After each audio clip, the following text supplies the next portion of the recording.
business before we bring you all in? Say that again. The automatic message just drowned you out. We have a little bit of business to do as we start our meeting before we begin your part. Okay. So welcome people to the meeting of July 31st. Let's start with the minutes of the June 26th meeting. A motion to approve those. Make a motion to accept the minutes of the June 26th meeting. Second. Thank you, Robin. Any corrections? All in favor? Aye. Aye. All right, some updates that we have. Kate has worked with the governance committee on the changes to the ordinance, and she's met with the trustees of trust funds as well, and a few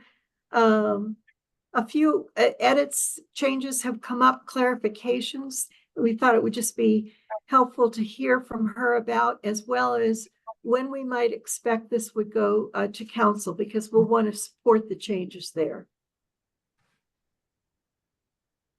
Bear with me, Chris, while I pull those up.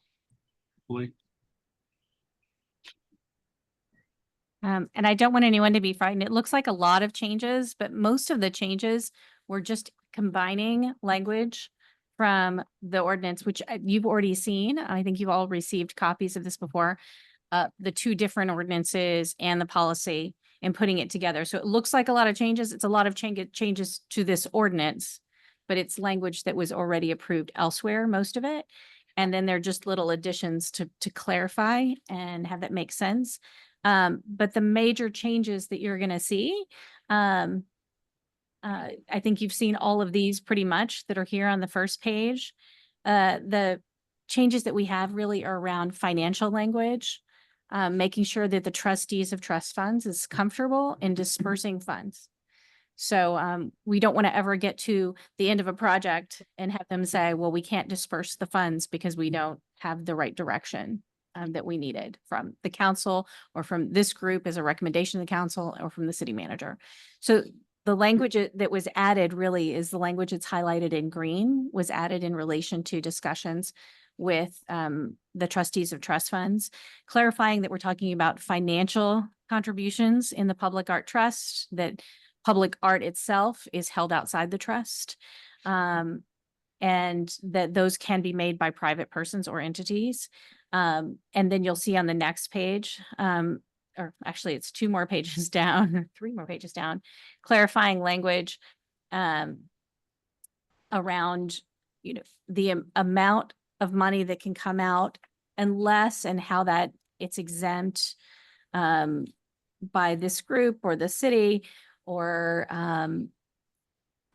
how funds are kept in the public art trust. I think that this was a really important clarification that I had a long discussion with the head of the trustees and with our senior legal counsel, because there was a concern. If we put funds, if we have leftover funds in the public art trust that are for maintenance and repair, how are they being held? Are they designated for each project? And we're holding that 10%, and we have it designated just for that project and just for that piece of art, or are we holding them in a general fund? And we decided ultimately that we should be more lenient on that front and put them all in one fund, because some pieces of art will require more maintenance than others. And you don't usually know that until time has passed and you've seen how some have weathered and others have not. Also, that gives the Public Art Review Committee a little more leeway in allocating funds, not just for maintenance, but also allocating funds for other projects. So that is held in one group of funds within the Public Art Trust. Now, there's always the possibility to have individual designated funds within the Public Art Trust. For example, if somebody donates funds, private individual donates funds for a particular project, they can specify that it is for that project, and that's when the funds are held separately for a specific project. So just note that that's always a possibility, but it helps the trustees of trust funds when they're dispersing funds to know how that's held.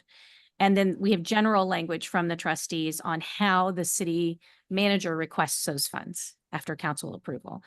They want that in writing in a certain format. That way they have records that are appropriate for when the funds are audited. So that's really key. And then they also wanted to make sure just that we were really clear that we're talking about financial contributions.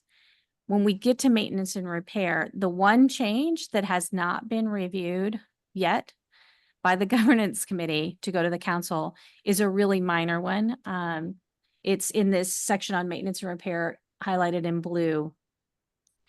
And it says maintenance needs for existing public art will be identified by the Public Works Department. And then in blue, with advice from the park. That's the change. That language wasn't in there.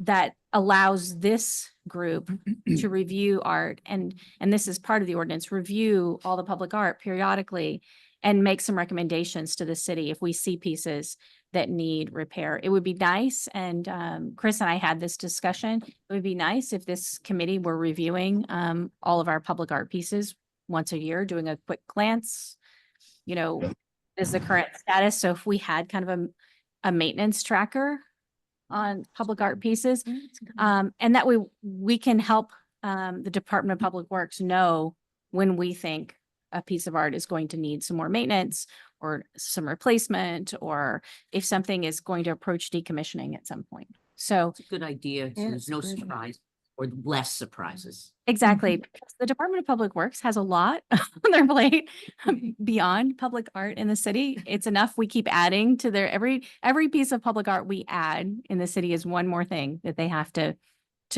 watch and maintain. And so it's nice to have then this committee kind of helping to provide that input. Plus, this committee then can also, if there's a piece that has some maintenance issues, can work to identify or speak with an artist that did that work and find out what the best way is to do those repairs. So we've got to, I've just have, that language has to go back to governance because governance had approved all of this to go back to the council, and the governance committee is meeting next Monday. That's the same day as the council meeting. So this won't go to the council until the 19th of August. And that'll be a request for scheduling for the first meeting in September. So usually it goes in as just a request to schedule first reading of changes. And that will be the first meeting in September. That way, then individuals from this group can come and speak to it then or at second reading, which I guess would be the second meeting in September. Okay, thank you for all shepherding all this. I don't know if there are any questions from people.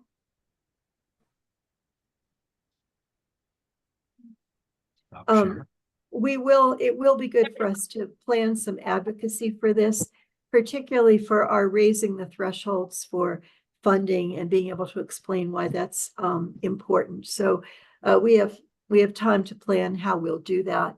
And that I can fold that in with the second point there, which is the Arts and Culture Commission asked me to meet with them at their last meeting just to tell them a little bit about what we're doing and what our charge is. And they obviously want to be helpful to us. And so this might be an opportunity to invite them to also share some of the advocacy, speak toward the importance of some of the changes that have been made in this ordinance. So that's ahead of us. Wanted to call your attention to, there's a new page on the city website called Arts in Portsmouth. That is, think of it as a cover page that directs people to park, but also directs people to the Arts and Culture Commission. It's pretty text heavy, but it attempts to explain the differences and some of the ways the city is involved with the arts. The next update, Sean, is Cod in the Mortal Sea, how we're progressing on that. Yes, we are progressing. Last I heard, there was painting scheduled for today, Wednesday. They pressure washed today. Pressure wash today. So the next step is to paint the underside of the pavilion. I happened to bump into Terrence last Friday on my day off, and he said he had one of the cod completed and he was looking forward to sculpting more. So things are moving outside of our eyesight, but I am copied on all the emails that are going back and forth between DPW and Terrence and others involved in this sculpture. So it is moving forward. Okay. Swimmingly. Yes. I, Sorry. I think we can defer the next two because I want to make sure we have time for our guests to present. Deborah, are you the presenter? He's not here yet, but I will go find her. Okay. Just in the hallway. And Alex, we welcome you. Hi, nice to meet you.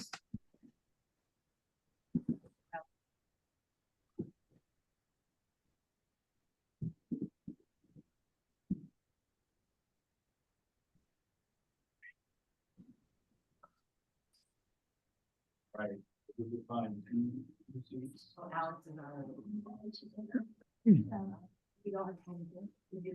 I can, I'm gonna move down so the two of you can sit next to each other.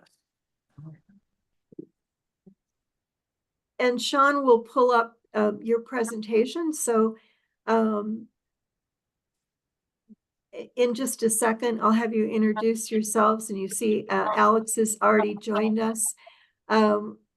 The one thing we do want to make clear, and maybe we'll save some time in the presentation, that we don't feel at this point tonight we're in a position to recommend funding or matching funding. The city council is always able to take on such a request or not. But our discussion with you and our review will be according to our criteria, which are going to be related, as you know, to the aesthetics, the appropriateness for the site, the background of the artist, et cetera. So we want to set the funding aside at this point and treat that as a separate request that, you know, could be one you make of the council. But with that, let me turn it over to you, Deborah. Well, that's a great way to start.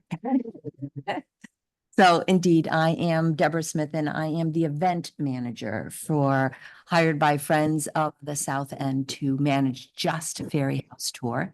And with me is Mary Thomas, who is the president of Friends of the South End. So together, obviously this is like my boss and we kind of move from there. Okay, so just wanted you to have a sense of who I am. And Alex is on. Alex, you can hear us okay? Yep. So you might want to mute until we need you. Until we need you. So do I assume, Chris, that everyone has seen the presentation? No, we haven't, you know, because we just received it yesterday. So this group, we have two people who are going to lead us through the criteria, and they have seen the presentation, but you should go through the presentation and then we'll have a discussion, maybe some questions as it relates to our criteria. Okay. Sean, Yes. could you have the next slide, please? I love having a Vanna White. It's very nice. It's just enjoyable. So we're going to quickly go through. I know that all of you here are Portsmouth residents and maybe already are familiar with who Friends of the South End are, but we'll give that quick background. We'll tell you what Fairy House Tour, for those of you who maybe not have had the pleasure of enjoying it over the last 20 years. Then we will take a moment to introduce Alex, who is our suggested artist for this particular project. He has done some sketches for the sculpture. And again, we're at sketch stage. So this is a great time to have a conversation, as I would say. And then last but not least, even though Chris preemptively said some of the things on my timeline, we won't come away with decisions, but they're on there and we know where we need to go next. So next slide, kindly. So let's start with our discussion on Friends of the South End. And Sean, if you could just go to the next slide. This particular group obviously is a neighborhood group focused in that South End, just as it says, focusing originally on the interests of that neighborhood and things that were happening there, which of course is the neighborhood that also includes where Strawberry Bank is, where John Langdon House is, where Prescott Park is, and where all of that coastline. And their interests are in not only that neighborhood, but the good of the city and beyond that, because we attract people to the events that we're talking about here, Ferry House Tour, from pretty much New England, folks. I know we would seem odd that maybe people aren't coming as far away. The Massachusetts, the Connecticut's, the Rhode Islands, they are coming. Ferry House is, lack of a better word, a cult kind of a following of children and adults, which is great. So we attract people from all over to not only the neighborhoods to enjoy this very local event, but to Portsmouth to enjoy Portsmouth at large. Fosse, we'll call it that from now on. Fosse is governed by a board of directors, for your information. I know that Kate is sitting here with us as a member of our board of directors as well for over 30 years.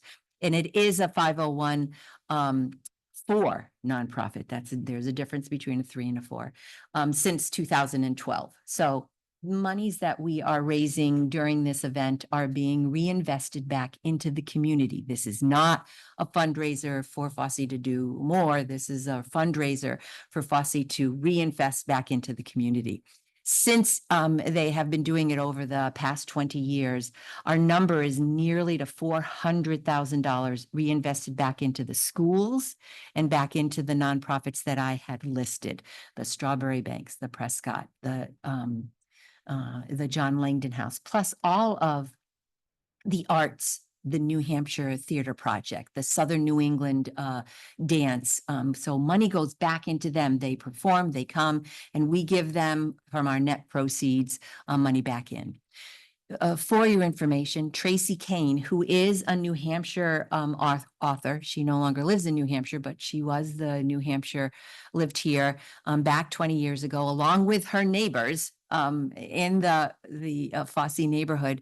It came together and said, gee, I wrote these great books. Wouldn't it be great if we built some of the houses and, you know, from the neighborhood and made it? And slowly it grew and people came, and, you know, the original saying was, if you build it, they will come. I know they made a movie about baseball with that, but the original saying was, if they build it, the fairy houses, the animals, the bugs, all of the things will come, and obviously so will the children. We have listed, for your edification, who are part of our officers and our members at large, and so that they're there for you to recognize. Sean, next slide, please. So just to give you a little background of this Ferry House tour, the magnitude of it, that's really what I want to impress with you with these pictures, as these are some of the entries that we receive annually in something called the Artist Invitational. So these are the Ferry Houses that adults come in, and it's a judged event, a judged artistic event where there are prizes and recognition and themes and criteria that they must meet to do it. And you can see everything from a dirigible there in the left, which was quite amazing, to the one with the, the red ribbon on it is actually a dragon. If we had zoomed in on it, if you could see the dragon, but the complexity on the top right of starting with something and then ending with something so fabulous. So we are attracting multi-generational families over a 2-day period. That's a 10 to 3 period. It showcases the historic properties there.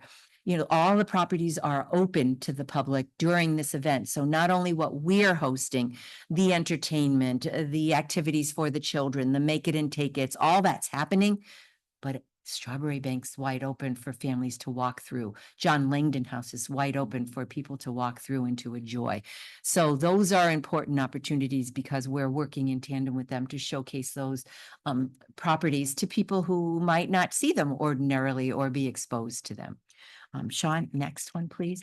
And just to reiterate, our numbers of the people who are coming through are in the 5,000 plus of people who are passing through for this weekend. Obviously, we're a rain or shine event. A sprinkle or two is going to deter folks, but we happen no matter what. So this year, what are we doing that's a little bit different? Because it's 20 years, we are acknowledging that this is what we've been doing for 20 years, exploring nature and creating magical memories. I think some of the beautiful things that have happened this year is reconnecting with Tracy Kane and her husband Barry, who took some of the original pictures, is that I have the original pictures from 20 years ago and the names and contact information of those people now 20 years later, who we expect to be doing some interviews with and having on to really tell the stories of how was it as a child, and now that they are mothers and fathers and whatever their next generation is coming through. So we are looking for a way, when we brainstormed what would be possible in the 20th years, to commemorate this 20th anniversary, 20 years of an activity in this community. Quite, started small, grew and grew. And then how could we do something that perpetuates the child-centered creative engagement?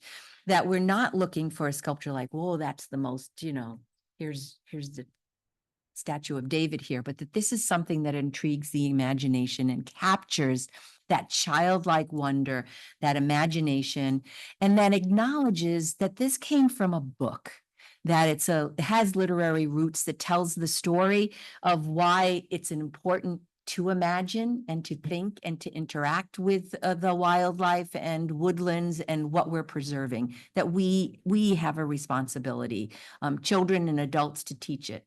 And then finally, to be able to put it somewhere in a garden, in a playground. We're not here saying the where or the how, but to say where that would keep that kind of sense and recognize that these would be the 4 criteria of what we're trying to recognize. Okay. So next we're going to introduce Alex. You can unmute yourself now if you can hear us well. Alex, Mary, help me again, because my brain went Benecki. Yeah. Right, Alex? Yep, that's how you pronounce it. Yep. Yes, it has a lot of I's and E's in it, so we want to Some make sure. Polish, yeah. Yeah. One of those Polish names. Yes. So Alex, do you want to give a little bit of a background of how you started doing chainsaw artistry, as well as lots of other kinds of artistry, which is represented on the screen here? Well, I mean, I've done all kinds of jobs in my life. I've learned all kinds of skills, building, on everything. I tried a lot of things, but I've been passionate about music and art. Hold on, we're gonna interrupt Alex for just a second. The reception is not that good. You're going in and out, so we're not really hearing you that clearly.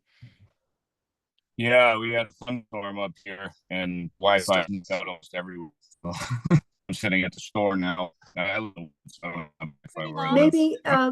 Maybe if you turn off your video and we just do audio, that might help a little. How's that? Is that any better? Yes, 100%. Cool. Thank you Awesome. very much, Chris. Yeah, so I don't know. I did a lot of art in high school. I started apprenticing to tattoo before I graduated high school. And whether that's something that you like or not, I had a great art training through 15 years of, studying all types of styles of art. One advantage of tattooing is it trained me in a way that kind of tore down boundaries, because if you can imagine whether you would get tattooed or not, right, whatever you would do would be personal to you and very different from everybody else, right? So, if I stayed in my zone and did all the art that I like to do, it would be one thing. But because I'm dealing with all these different people all the time and their different tastes and styles and what they like, it forced me outside the box. So really having no limits to the imagination. And whenever I apply those principles to other art mediums, it really just opens the door for, things I didn't even know if I could do, and I tattooed professionally in New Hampshire for 14 years.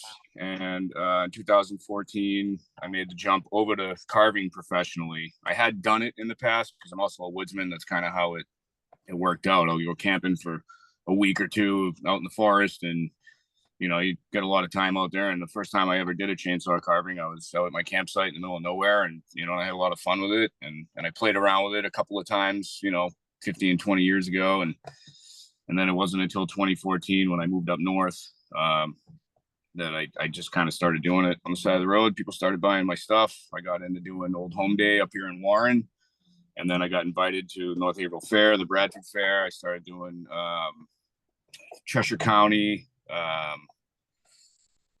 It's been a few years since Lancaster, did Lancaster. I had a bunch of them. It was a couple of years that the entire summer I was at a different fair every weekend.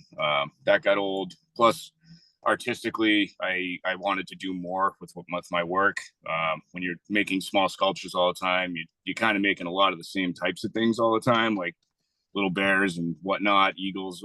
And I love carving, whatever. I'm happy to be carving, but artistically, I wanted to do bigger work, more unique stuff, one of a kind stuff. And I kind of morphed my work into doing on-site carving.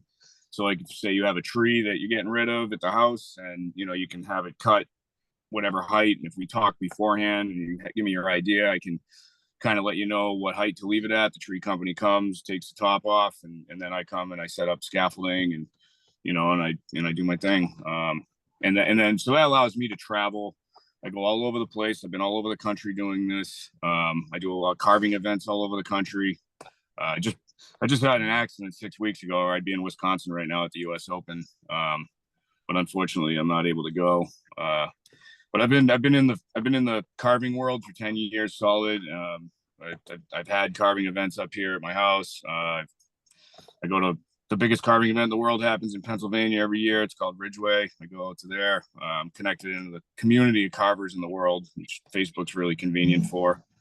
I'm sorry, I'm in a parking lot, so we're blaring some music. John, go to the next slide, just so while he's talking, you can all be looking at his work.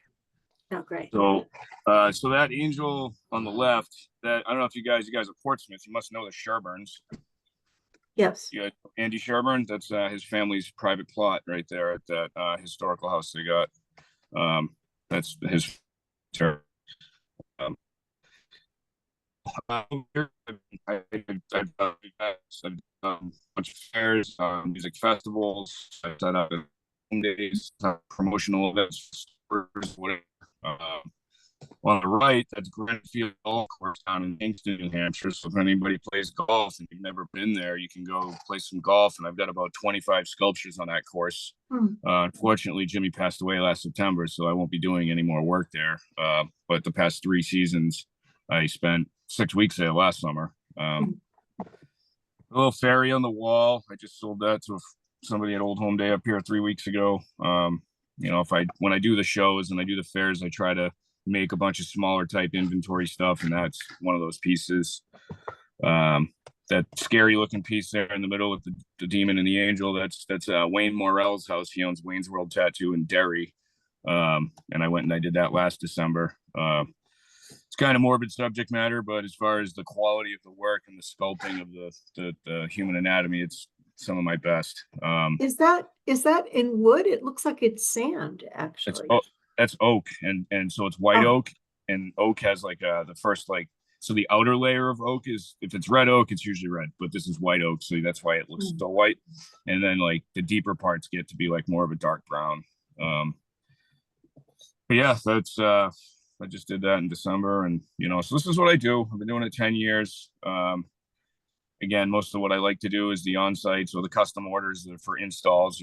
That's actually one of the advantages of the installs and the custom orders is the site preparation, where a lot of these trees that you're seeing, all 3 of these are rooted in the ground, so it's wood, and obviously sometime in the years it's just going to get eaten by the elements, but when you order something and it's fully sealed from bottom up, and with something that we've proposed in this project, we'd be putting a concrete pad down. It would have risers all around the circumference of the base to keep it from being contact with it only has to be about 1.5 inches off the concrete, and then that way any rain is going to not get stuck under there and start that decay process earlier. And I've been using a product for the past 2 years now called Q8 Outlast on all my on-sites and anything that's going to be outdoors. It's the same stuff they put on log homes so that the bugs don't want it. It's mold resistant, oil based. It repels moisture, everything else. So that's one of the many products that go on a piece like this would be the Q8. And then I also do some varnish and other oils and stains if it's required, whatever. Sometimes as you can. Yep, Alex, if we just interject for a second so Sean can go to the next slide and then we'll come back to that site preparation and the ceiling, if you wouldn't mind. So we're now on the slide of the sculpture concept.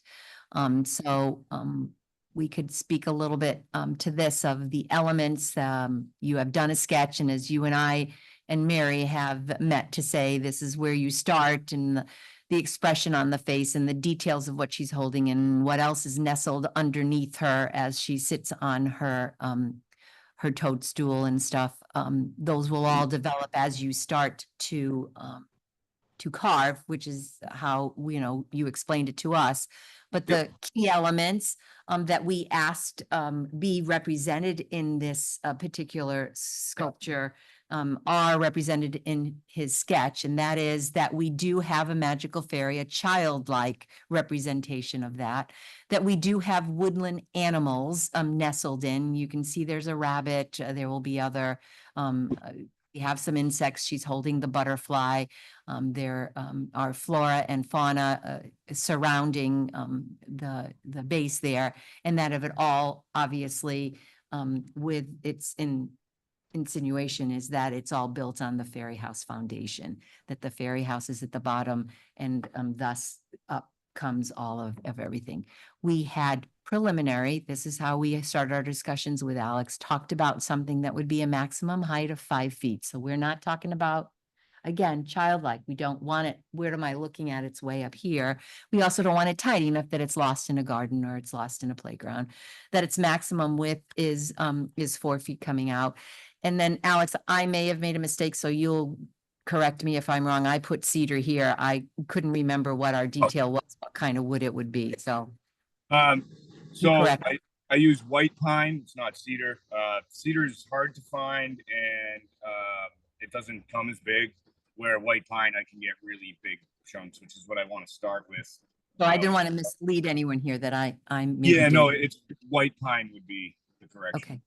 Yep. And then we very preliminary, because we do so much of our event in the Prescott Park gardens and in that area, that there are children's houses that are nestled there into the gardens, along with other locations as well.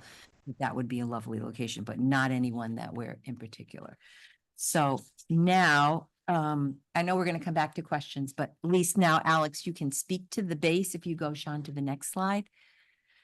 Speak to the. Oh, that's way nice, Deborah. Great job. Nice work. Yeah, good.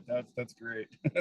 So Alex gave me a very rough sketch over Very email. rough. Yes, very rough. And thankfully I have a very mechanical husband who redrew it for us. Awesome. That was great. Yeah. Yeah, so he gave us at least specs here of what would we be thinking about for preparation, that we would need a concrete base, how whatever the city says is appropriate to sit this on top of, because Alex will be bringing something that needs to be secured to that base.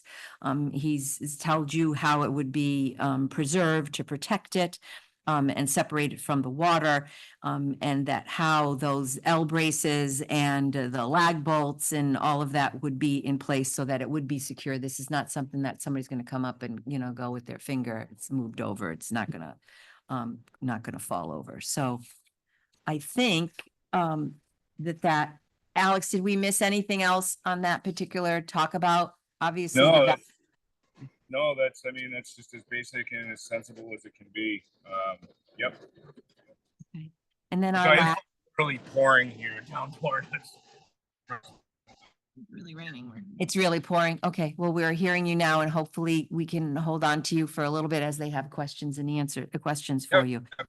So the last slide, even though Chris gave us a little bit of a different direction, is what are we hoping to walk away with, is to see if it is possible. And if it's a city request, then Chris will make that request. We'll take that from with guidance and determine what we would do next. Determine, I would assume with your direction, where is the right setting for this to be? And again, you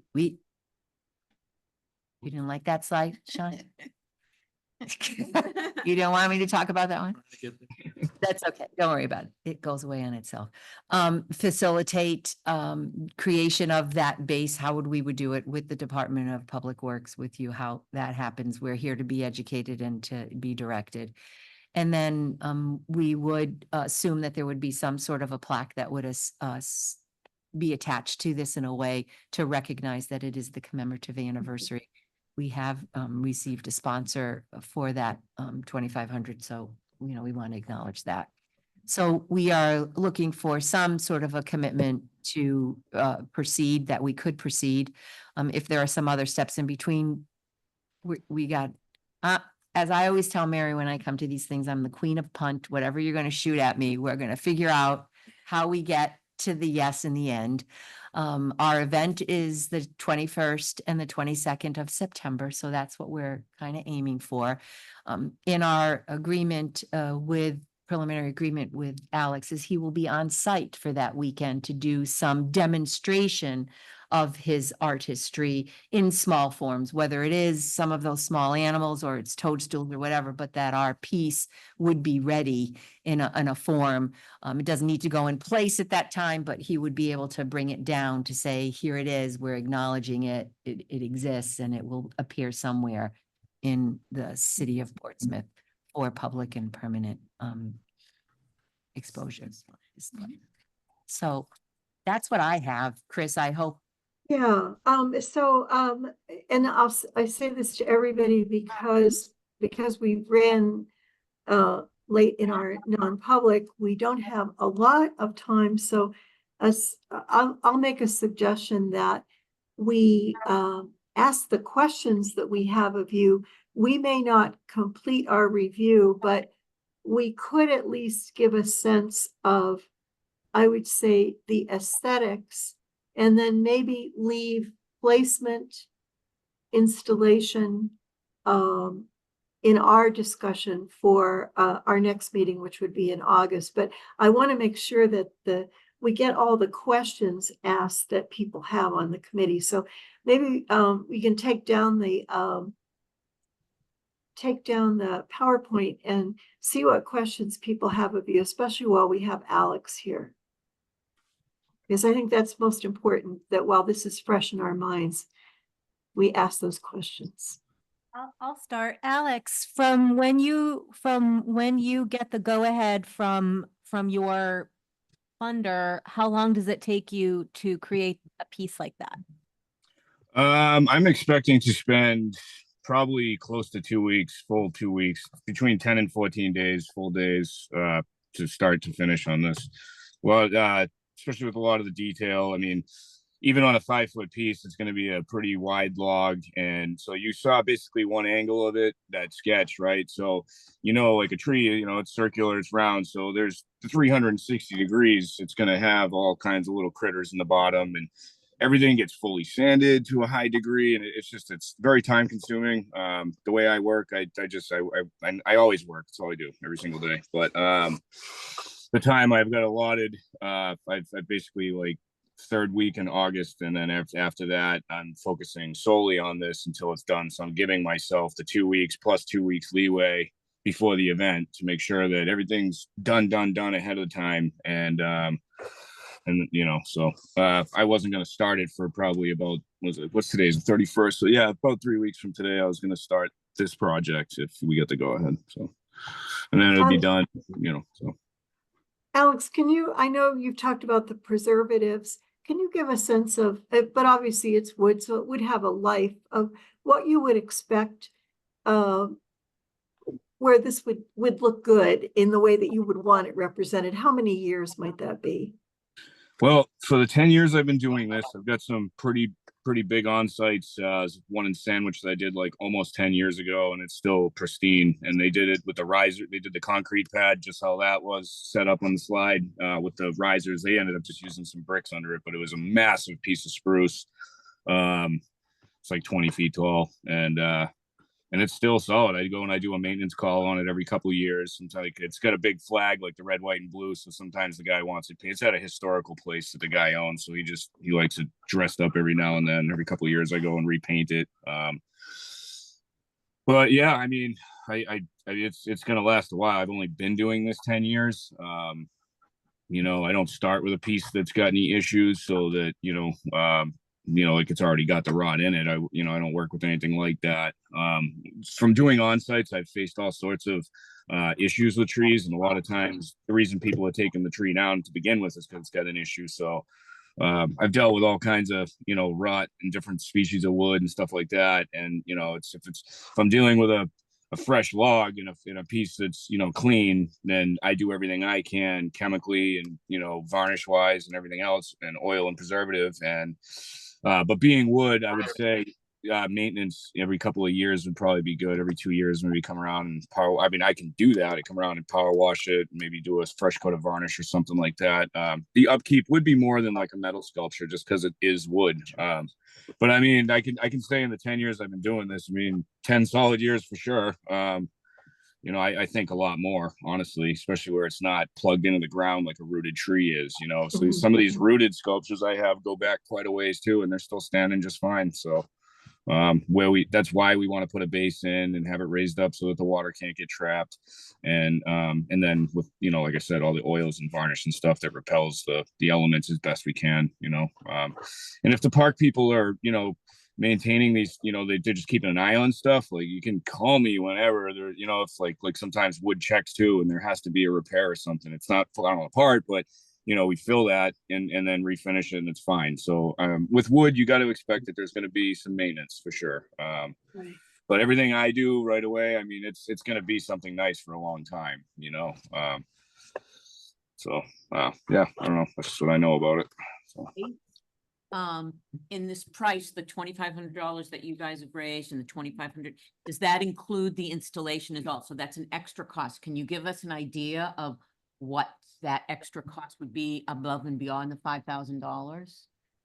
For the pad, I really don't know. I'm not a concrete guy. It's stuff I've done before. And I'm capable of doing stuff like that, but I don't know what somebody would charge to do something, to put in a concrete pad. I don't think it's that much, but then again, when you're dealing with government, the city and stuff like that, I really don't know. I think it is a DPW. It's a pretty standard thing. I mean, even he's given you the options here. We could do it as a 4-foot square or as a 4-foot round, either way. 5 foot. We want it to be 5. We want it to be a little bigger than the base so that we have to clamp it. So. Yes, 100%. Because that's above and beyond the $5,000. Yes, and he- 2,500. Correct, but he would, when he brings it, Yeah, it's ready to affix to it. Okay. So he will install it. He will be the one attaching it to it to make sure. The DPW has to have it before. Correct. 9/21. Well, No, no, no. no, they- not unless you all tell us that's no. Yeah. That would be not a correct statement. Okay. Right. Can I ask just a couple of questions to help me move from the conceptual drawing to what it's going to actually look like in 3D physical form, because, and they're two really different questions, but I mean, I've got a million. But one is, what do you picture the outside boundary of the work to look like? Because I'm looking at, the picture of the fairy little girl sitting there and her wings are kind of going off to one side. And so but of course that's the view from which the sketch is drawn. How do you picture that sort of projecting in 3 dimensions? What kind of?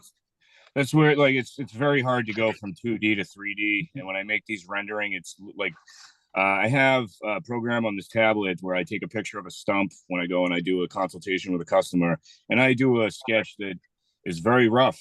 And the sculpture, I mean, if you look at the angel, the anatomy of the angel, that's what you're going to get. Only it's going to be a fairy, and it's 3-dimensional. It has 360 degrees.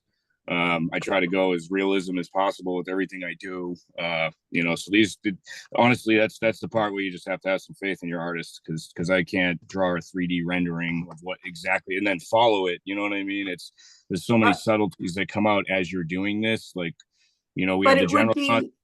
it would be within the 4-foot. Yes.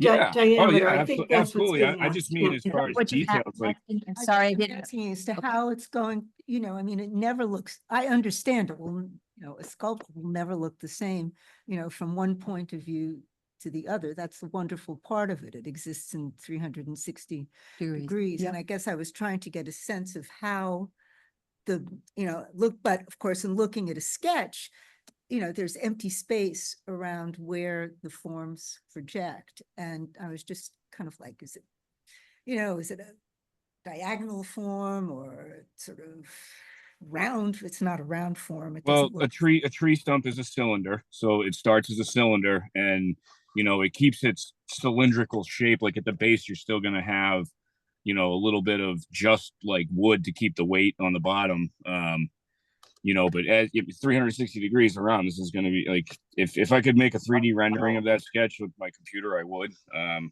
But I don't have time to draw 100 different drawings of all the different angles. Our conversations with Alex originally were, yes, he has done a sketch here, but some of the nuances and the detail will happen as he's creating. So exactly will that bug and that be in that particular spot? It Yeah, might, right. something else may come Yep. out of it. So he is, because Alex, we had this conversation Yep, about yep. some of it is as he sees that child's face, as he sees those wings open, as he sees this, it's like, whoa, we can add this here, do whatever. So he does not carve from a rendering. That's the best way I could describe it to you, that's not how this particular process of art goes. It doesn't come from, wait, let me hold the chainsaw. Let's keep it in mind that we're talking about a chainsaw, guys.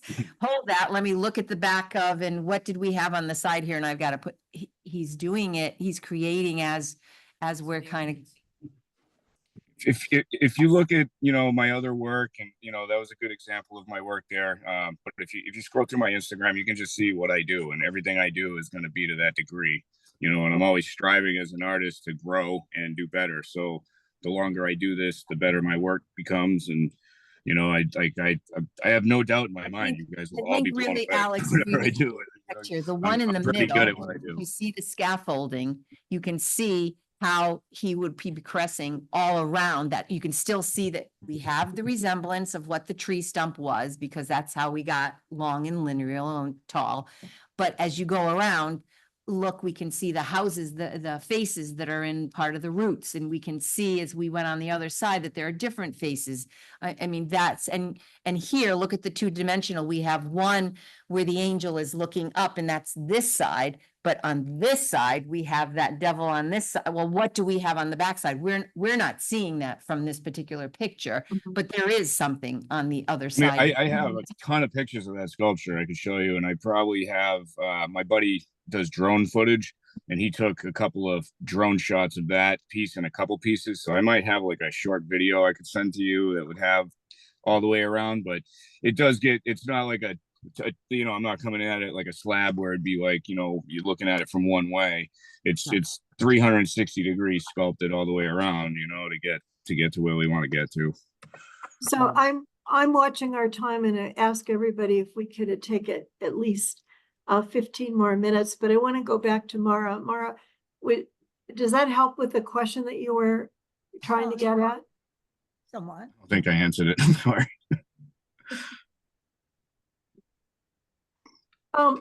A question that we've asked about other sculptures is climbability, because this is obviously going to attract children. And we know that the one sculpture we have in Prescott Park gets climbed all over by children all the time. Yeah. What do you That's think? definitely, I mean, as you just said that, I'm like, okay. Yeah, I don't know if there's a way to put like a short fence around it, like the little gates you see in a park or something, with that. I don't know. I don't think people should be touching a wood sculpture. Only 5 feet tall, most children, the little ones. And if it's in the middle of a garden, we are hoping that if we Yeah, get if you can put, has vegetation and things that are around it, that it's, so to speak, nestled into a garden instead of it's in a big, clean, open area and the children are running around it like it's a fountain, and the things that are happening in Prescott Park. Because yeah, that You don't happens. want people touching it and climbing on it. Definitely not. Oh, Corin, I wonder if, because Corin is involved with maintaining our parks, if any of these cause questions that you want to ask. I'm just curious, Alex, what do you estimate this thing will weigh? I just quickly looked at the green log chart for white pine. I'm thinking about 700,000 pounds, maybe after it's dry, closer to 7. What do you think? Yeah, probably within that. I mean, it will lose weight as it dries out over the years, but it's still going to be a chunk of wood, you know. But yeah, you're probably right about there. You know, I've never really weighed sculpture, but that sounds about right. You know. Okay, great. That's really my only question.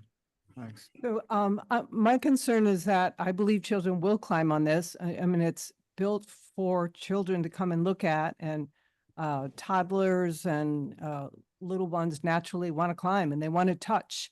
So even if they're touching it and putting a foot on it, I don't think the concrete barrier, which is raised up slightly so water can go under it, will be a deterrent. I think putting a fence around it would be not attractive. Well, like an iron rod, like a short one, you know, like a little short garden fence. It's not much of a fence, but maybe you don't cross the barrier. You know what I mean? Like iron rod almost. You know, like, but it wouldn't have to be high. It would just be like you could do it 16 inches tall. You know, around the. Our pad, we're not asking for a pad that brings it up as, you know, Right. you're looking at the base there. This is a, you know. So my concern is that if the children do climb it, which I think they will, if they will step over that little fence and climb it or touch it, you know, some of the blades of grass or the rabbit's ears, I mean, things should Yeah, be. they'll break them right off. Yeah. Yep. Alex, that was my question is I've seen the work that we're looking at right now is, like I said, you do beautiful work, but it's all very solid at the bottom. And the one that Yep. the proposal looks very, I don't want to use the Open. word delicate, but it's delicate in comparison to these because it doesn't have a solid base. And I'm concerned, I think as we talked about, is just the sturdiness of that. And because people are going. The climb width it. will stay. The width of the log stays that wide at the bottom. I'm not in for the bottom weight, and I did mention that not long ago. But you could add on another section of that sketch. Like I only have a little drawing area on here, so it takes. You know, I don't. That's not proportionate to what the log would be. You would have at least a foot underneath there that would stay basically like it would lead into all the. It'd probably be relief detail at first that would lead into more of the sculpted stuff. You know, so all the little bugs, and flowers on the outside. They could put their hands on it and it'd be fine. Dimensional detail. And then I want to make that point a little bit more clear, that the sketch that we're seeing, because I am parallel to you. I understand what you're saying, that saying all this, that we are looking at that sketch saying, is it actually a blade of glass, oh, whatever coming out, but instead it will be part of and relief, meaning we can push our hand over to see that there is a blade of grass represented here, or the stem, or we actually have open space in between to say, okay, little toddler's up, now I can push in, and there is that bunny's ear and that blade of grass coming in, but we probably Right. won't see that. And It you- will be Yeah. more, You don't want a toddler, Yep. say, tripping and falling on that blade of grass and having it, you know, yeah, poke 'em in or the eye. piece Yeah. of wood. yeah, there won't be any like sharp Solid base things that like you're I coming just from, sketched it. Yeah, that's the nice part about having the base have a fairy house, because you can use that fairy house in that relief way. You could just do like little windows and stuff all the way around, and it would just look like exactly. Yep. Yeah. Yeah, the bottom parts would be more solid. So, like, if a little 3-foot tall human being puts its little hands on it, it's probably not going to cause much. And then the finer detail would be up top, and even like as I've been thinking about this a lot. The wings, I'm gonna do them a little bit thicker than I would normally do, just for strength, you know. So and then like her feet could be attached to like a piece of plant life that's come. So there isn't any like loose ends. I'm not loose ends, Yeah. but like. Sure. Something extended. Well, not like extended. Like say like the ankle was just barely attached to like a piece of vegetation under it, that would strengthen it, and it wouldn't be like you could go up and pull the leg off if it wasn't attached to anything. But if, like, say, like I said, some of the vegetation kind of touches the ankle behind her foot, that's going to make it still all one piece where they can't really, it's not going to have that flex to break. You know what I'm saying? So structural integrity is also a thing that, like, as I'm doing it, it's in my mind, you know, especially when I do these on sites, because I do some really big work, you know, and you can't have those things falling down. So structural integrity is very important. And yeah, I mean, in 5 feet, that's not tall either. So with the base being there, it's going to be very bottom heavy. It's not going to ever want to tip. And then those L brackets, that's 100% guaranteed not going to fall over ever. So but yeah, to keep the kids' hands in mind, that I think it would be good to go from, like, it's a great idea, fairy house on the base bottom, and then have it kind of relief up into the first few feet. That's like flowers and bugs and, you know, little froggies and whatnot, dragonfly maybe, you know, squirrel, fox, whatever. And a couple different types of flowers that kind of go around, and as it goes up, you'll start to see through it a little bit more, like under the mushroom cap, right? Like that'd be like somewhere you'd kind of see through the sculpture. And then, you know, as long as, you know, her wings are going to be so high, the kids aren't going to be able to reach that for sure. And that would be the only thing. If they could actually hang on it, they could break it off, but they're not going to be able to reach up there, you know. And they're not going to look thick, but I'm going to carve them thicker than I normally would, just for the strength and being in a public place like that. You know, and then with her, the butterfly that in her hand, if we did that, that'd be high enough. And then, like I said, if her feet are attached and they're not just hanging off the sculpture, and they wouldn't have any flex and they wouldn't be able to break off. So yeah, structural integrity is very important. And these issues are on my mind as well, as far as being in a park. I don't think I have any work that's in the golf course, but those people aren't messing with the carvings at all. They're just golfing. So haven't had any problems there, but there's very valid questions and concerns that are good for me to keep in my mind as I'm creating it, because, you know, you can whittle away until everything's really dainty and thin, and then you have issues. But there's a way to go about it to keep it more solidified, you know, which would be better for longevity and, you know, just in all, you know, it's you know, maintaining it and keeping it up and not breaking and being an issue. So that's very helpful, Alex, and you get the sense of kind of where we come from in these discussions, is sort of thinking ahead to, you know, how the public's going to interact with it.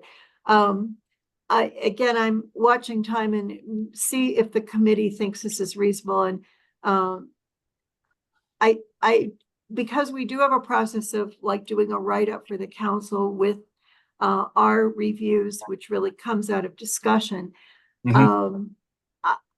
I think we still will want to do that, but I want to ask 2 things really of our committee.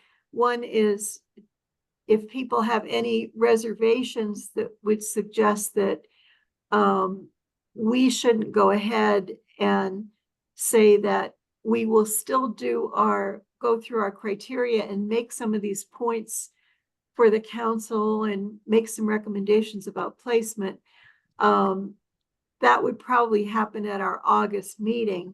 So I would want to know if people have any reservations that would, where we should say to them, we should say to Deborah and to Alex and Foss that they should hold off. So that's a question number 1. And then a question number 2, really for Deborah and for Fosse, is, you know, I know how much money you've all raised every year, and that the Fairy House tours are very successful. Whether you really need, whether you're raising enough money that you will be able to cover the costs of this without asking additional public dollars. So let me ask first of our committee whether people would feel comfortable saying, yes, in principle, we're still going to give you a write-up and we're still going to go through our criteria, but in principle, we feel that this will work for Prescott Park. I guess my question, Chris, is to them, as far as to have a September install date is just not realistic in my mind. Well, I'm hearing that they don't necessarily feel they need to install it, but to show it. It might not be installed at that time. I think I heard that correctly.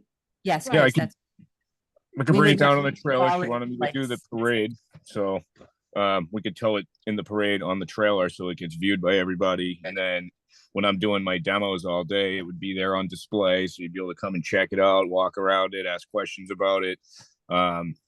You know, and then I mean, I'm sure you guys have a safe place that it could go, and I could bring it there. And then when it's Until- ready to be installed, you know, I can meet you back down there. finalize the place until the pad is correctly prepared. Then Alex would come back and, Yeah. Yep. so we only need the sculpture finished for September, our September event. date. For the Yeah. event, but no other deadline or date is being requested. But Chris, can we have the approval if we have to have public funds for that? Could we have the approval by then? I'm just concerned that Well, everybody. if we're not doing public funds, let's set that aside. That I think a question would be, an alternative would be, if people are comfortable with it, we could set up a separate meeting to you know, in a week or two, or when we can get people together to go through our review. If people would be more comfortable with that, you know, I'm looking for some. I want to just speak to this question to make sure we have clarity. So I think the question on the table that you're asking us is if we can walk away from the requirement to need a matching funds. We're out of the funding business, correct? Correct. One part of the step. Step two would be, now we have to follow through on, is this sculpture as we're proposing it and where it will go ultimately, a separate decision and timeline. If we're creating the sculpture, can we give Alex in the next 2 to 3 weeks a go that says, okay, here are the revisions we want, here are the, I mean, I've kept notes of all the things that you had asked for to make sure. And can we give him a go? And then in the rest of the process until September 21st, while he's carving, we've given him a go. Yeah. We're all working on, where's it going? Yeah, How is it- but Jen is right that our level, our authority to give it a go is only a recommendation to the council. Because the council, it's the council's property, if you want to think of it that way. So we need to make a recommendation to the council before you would feel totally confident that, yes, everybody's fine with this, apart from money, and yes, it's going to go into Prescott Park. And so Jen is right in saying we want to do our timeline here in an appropriate way. And knowing that the council meeting that would most likely be able to do that, Kate, correct me, would be the August 19th meeting. That would be the next meeting that it's even possible, because the deadline for the agenda for next Monday was today for council members. And so the deadline for that agenda is August the 14th. So our recommendation, in order to kind of meet your timelines, our recommendation to the council would need to be prepared by that August 14th time. So then you would be assured that the council would say, yes, we think this is a good idea. Prescott Park is a good place for it. Go ahead with it. And I would just, I think this is where Jen was going. I would want you to know that before you started on the work. And I think at this point, we wouldn't start on anything based on what Alex said. If it's 2 to 3 weeks, that puts us 30 days before. So if we were going to say yes or no, we would say it then or not say it at all. Yeah. Quite honest. We wouldn't cut Yeah. it any closer than that date. So I guess the question reverts back here. Do you all folks feel that you would have enough time between today and that 14th that Kate is saying the proposal, right? You make a resolution to, Right? It would do have you to. feel you could? That would be the question to you folks, not to us. Yeah. And, The only and is back to us is we would go back to the Fosse board and say, do we have the 2,500 that came from a sponsorship? do we go want ahead? just Yeah. like, Yeah. So I think that suggests to us that we would want to do a separate meeting sometime in the next couple of weeks if people are open to that, where we would focus just on this piece. We would go through the criteria, we'd do our write-up for the council. Is that generally okay with people, or do you feel that's the best approach? And Jen, let me go to you first because you raised that. I think if we can get people in the next week. Yeah. I think we'll have to do it next week. I think that would be a fair, like that next week, which would be, holy cow, the 5th of August. Yeah, I know. Wow, so that would have to be sometime the next week, and that would give us less than a week to really have that done. I just want to make sure that everybody's expectations are accurate. That's my biggest Right. concern, is that people aren't looking for something that is just not just not possible that we can deliver. And that's my biggest concern. And Yeah. That's that's why why we had a couple of projects in the pipeline that have taken longer than I think maybe that we expected, because like Kate said, there, you have to get it on the agenda at the right time. And then if you miss that date, it goes the following month. And so everything takes time. It really Yeah. does. Understood. Without doing it right now, but maybe tomorrow, Sean, you and I can get together and do a little poll of people and see if we can find a quorum time within the next week where we could do that, just so that we are able to provide a recommendation to the council on the different criteria. Our recommendation would also include some ideas for placement. Yes. Okay. And So- this is Kate. I just want to note that I will not attend that meeting because as a FOSSI board member, I think it's not appropriate. Yeah, me to- I agree, Kate. Decision. Um, If I'm away next Wednesday, Thursday, Friday, and I'm not sure I'll have any Wi-Fi, so I don't even think I can do a Zoom. So if it's Okay. not Tuesday, and I don't know if you need me for a quorum, but Right. I'm just putting that out there. I will Yeah. be away August 9th through the 19th to wedding. This is. funeral Well, if and- we'll do this tomorrow. So, and I think as Jen said, it really needs to be next week. So we'll look for some times, next week to do that. We do appreciate your engagement with even the idea. We're very appreciative. I mean, quite honestly, if I hadn't been reading things and seeing that you now exist, so you guys have a little background. I am the chair of Arts, Culture and Tourism in Newmarket. So I was particularly doing my research of what is happening here to say what I can bring back to where we are. So I feel for you. I had the same discussion last night, which is probably why I look tired, very high, as we're creating new sculpture and new murals and things. So we follow your example. I'm very appreciative of your time and your input, as I know Mary is, and the whole FOSSI. However this And- goes, it's Let me going to be ask fine. You a question. You consider doing it on your 21st anniversary and start the planning now. I think that's a very fair question, except I can't sit here with certainty and tell you that there will be a 21st. mhm. Okay. That was one thing, Okay. Ellen, that Deborah mentioned to me that I think didn't get covered tonight, that partly of doing this commemoration is this may be the final year of the Fairy House Tours. It might be, which should Right. stay here, Well, I'm just saying. All right, forget that idea. In other words, we don't want people to get, we'll see how you never know what life brings. That's all. So we will find a date. Deborah, we'll let you and Alex know. It'll be a public meeting. You don't need to be there, but we may have questions of you. So Whatever you we'll, need. Chris.